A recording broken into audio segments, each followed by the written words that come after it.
போதுண்டா, கொஞ்சம் கொஞ்சமா வெட்டி குரங்கு கதை மாதிரி ஆக்கிடாத.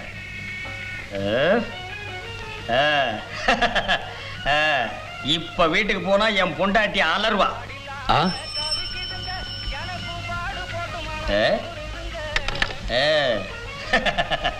நாக்கு துருத்தி யார் அவன்? குப்புசாமி அண்ணே. டேய் வரேன்டா. சரி வாங்க. டேய் டேய் திரும்ப. ஏண்டா பரதேசி, என்னை விட பெரிய மீசை வச்சுக்கிட்டு நீ இந்த ஊருக்குள்ள சுத்திக்கிட்டு இருக்கவனா? உட்கார்றா. டேய் குளையா கட்டி எடுத்துக்கிட்டோம். டேய் உட்கார்றா. டேய் ஒரு பக்கத்து மீசை எடுறா. ஏதோ பேசுற மிதிச்சு இப்படி மிதிச்சு. நீ என்ன நிக்கிற? நீ எடுக்கிறியா நான் எடுக்கட்டுமா? நீங்க வேண்டாங்க, இவனே எடுக்க.